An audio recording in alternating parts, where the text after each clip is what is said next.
Jitihada zimeongezeka na bado. Gavana ma Nairobi Johnson Sakaja otelo chenro mar keto ler e chuny boma ma Nairobi. Lema Malindi ogoyo gono kendo ndhiyo jokanyo 43 mag kweth maundu masando jopiny e boma no. So these guys started beating me up. They beat me up and I was taken to an Harrier car. I was put in a boat. Jafwambo mar itoboke mar People's Daily ma Homa Bay Habil Onyango monji mohiny e wi sigana mamulo mibadhi ma yande ondiko.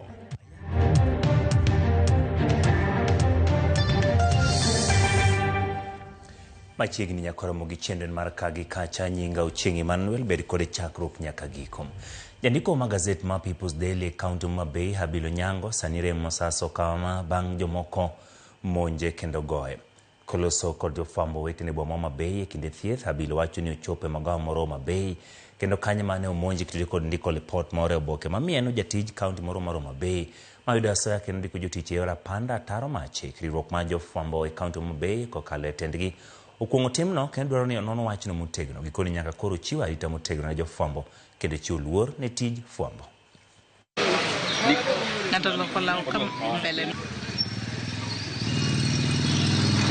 Moro natimo on Friday mi appointment letter to ikawo masoya koro ng'ad ni endi nyako ni endi no oma 170,000.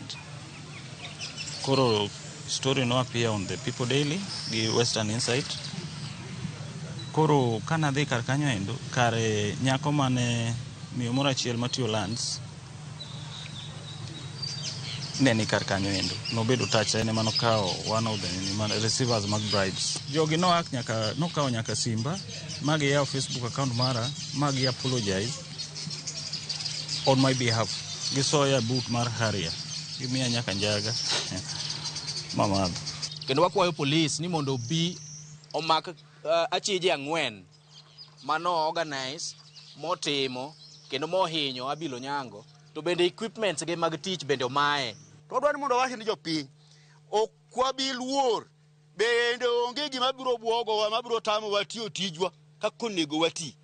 Kohero nu negwa wate tu negwa to wabiro chung e ratiro marwa mar nyiso jopiny gik monego giwinji mondo jopiny obed gi paro mar ng'ado rieko gima nyalo timo nyalo konyogi.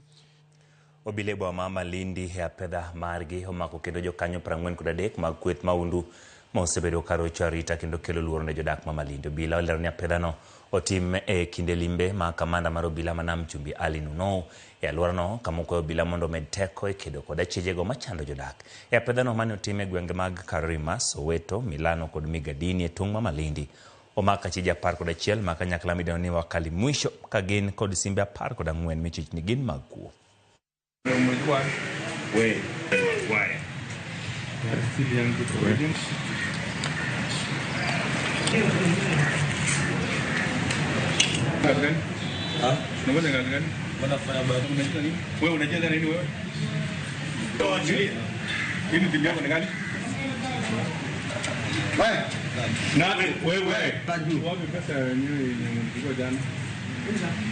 Hii dunia imeharibika sana.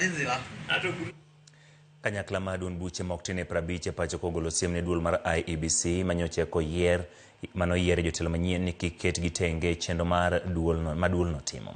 Dun buche kogolo siem ni kikwegi oke yo mora ni mar gin bende gin kod duol e chendo madhi nyime pacho ka muture gi yiero kod telo. Gai madun Brahma National Liberal Party Dr. Augustus Kialu Muli mabende jakoma kojolo makanyakla madun buche go wacho ni ok gibiyie ni irocho thuolo ma demokrasia madun buche kendo wagisa pis jandik duon buche kuom geto rucho kolesen magmoko kuom duon buche go. We are aware of a diabolical plot to deregister a number of political parties before the next general election on flimsy grounds. This scheme is in high gear, and the IBC Commission may be well aware of or even complicit in it. Maybe this is why they do not want to meet the political parties.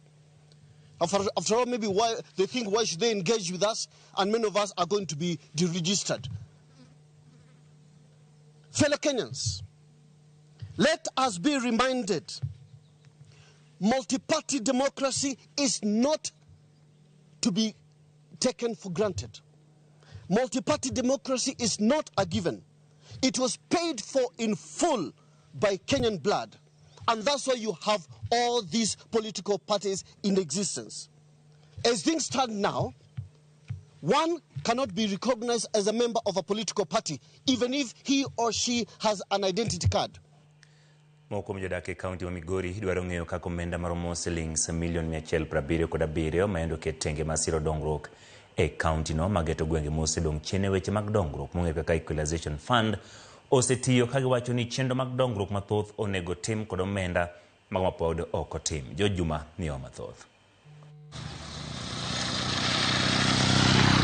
Ei komenda magare ko pare kod dek nyagare ko pare kod ang'wen. Ward mar Mabere kaunti Migori ma osedong chien e weche mag dongruok ne oketnegi omenda tenge, omenda mong'ere kaka Equalization Fund mar milion 177. Moko kuom wards manoyudo omenda ne gin moting'o Kaler, Miuru Bay, North Kadem, Makala Kanyarwanda, Wiga, Wasimbete, kaachiel kod Nyamosese, Komosoko. Chenro mag dongruok ma oting'o mano mar kunyo pige, gero ute thieth, tudo sitima kod mamoko mano 42 onego tim kod omenda ne. Kata kamano jopiny wacho ni thoth chenrogi pok otim, ka moko bende osetim to ok otieki, ka koro gigombo yudo ler kaka omenda ne osetiyo. Ward rep ma North Kadem Olimo Bonyo mane oyier mondo koro bedi kamiti mar Equalization Fund ilo jopiny e kaunti ma Migori wacho ni adiere ni moko kuom chenrogi osetim, ka moko bende pod okwamo nikech midhieche mathoth. For North Kadem Ward, osetim placenta, osekuny pi ma Kolanya, osekuny pi ma Kala, osege dispensary ma Sere, to pok otim barabara Mandiwa, pok otim daraja ma Geng'adiel, to kendo pok olos sitima ma Kituka. Olemo ni midhiechegi ne ochakore ka jopiny ne oyiero chenro mag dongruok magidwaro mondo koro timnegi, to ne ok giketo omenda moromo ma nyalo tigo e timo chenrogo duto. Mistake motimore en mistake mochakore from jopiny themselves giwegi. And I want to be very specific. Kidhi Meuru had allocated 3.8 million. Ni mondo oger go hospital moro paro ni luongo ni Nyakumo or something like that. Okenya gero maternity wing gi 3.8 million. Lipot yang ni chenrogo mag dongruok mane dhi muonyo omenda malo milion 5 ema thoth gi pok otim nikech midhiero makoni kod kocha. Next ma were below 1.5 million. Not team tendering the national side. And most of them, in fact, I would say all of them have been done. Katamana P Manoketi below 5 billion. Also, Kon Kendo GTO Gipigo.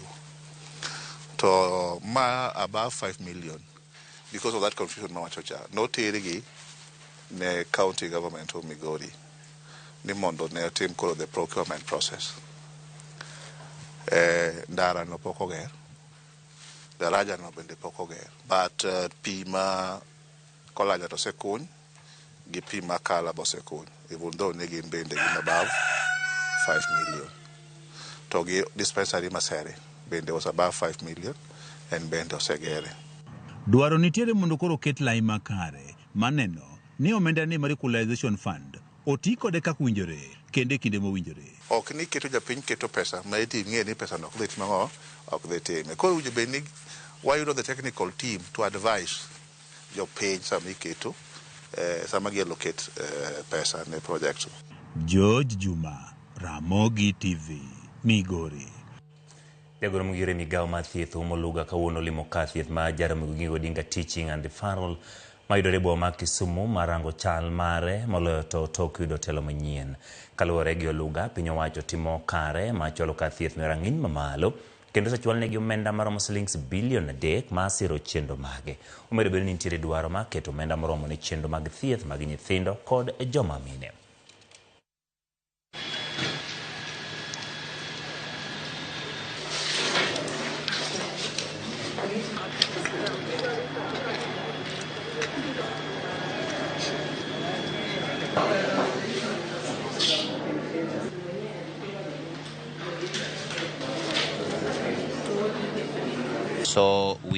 are very keen to make sure that, number one, the transition is smooth and that we continue with excellence, but also we improve it to get to the status of the national level. A national level means that you start looking at national issues. We look at the disease profile in the region, the catchment. We look at how to design the services in this facility. This year we have allocated 3 billion to this facility. They have already received their grant for the last 2 months, and we are looking at how best to position this money to do those things that I am talking about. So that's really why we are here, and we are also grateful for the county government in terms of the cooperation in this transition. We are grateful for the community, the larger community that is supporting us and giving a lot of encouragement in terms of how this facility should be run.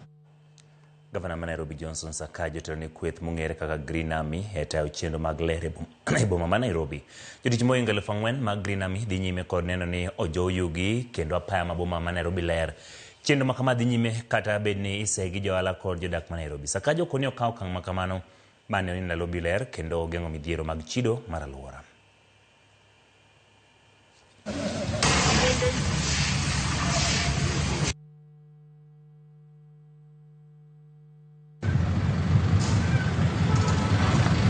Walisema ya kwamba mkiwa confirmed mtalegea kwa kazi. I want to confirm, tangu mshike barua nimeona nguvu imeongezeka, jitihada zimeongezeka na bado, si ndio hiyo? I want you to know I always keep my word. Nikisema nitafanya kitu nitafanya. Hata saa nyingine kichelewa kidogo nitafanya.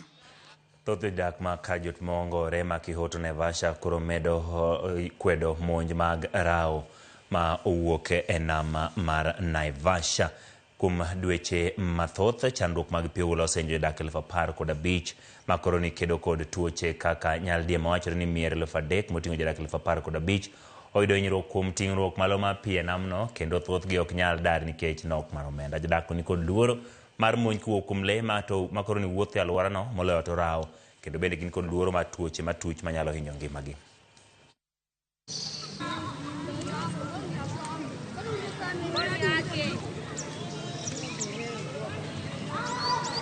Wanateseka, si ni kweli? Kwa hivyo mimi niwaombe ya kwamba hiyo wakati ukifika tuwapatie basa. Flooding imeenda zaidi na watu wengi wamekuwa displaced. Tuko na around 3,000 households. Hiyo ni kumaanisha around 15,000, watu 15,000. Kwa sababu one household iko na familia ya zaidi ya watu 4 ama 3. Niombe serikali ya kwamba iweze kufanya compensation kwa hawa watu.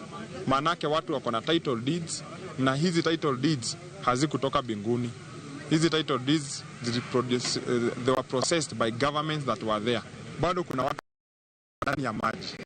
Na hippopotamus ambazo ama viboko ambao wako pale katika maji wanaweza wajeruhi any moment. Na hapa by mwendo wa saa 12 manyati siko hapo, viboko siko hapa, hata ukitoka unafika pale unapitia kwa viboko. Singine hata kuna choo amejaa maji ya kukunywa wananunua, iko tu malaria kidogo kwa watoto wachanga kwa sababu mama ya watoto wanazidi kwenda hospitali.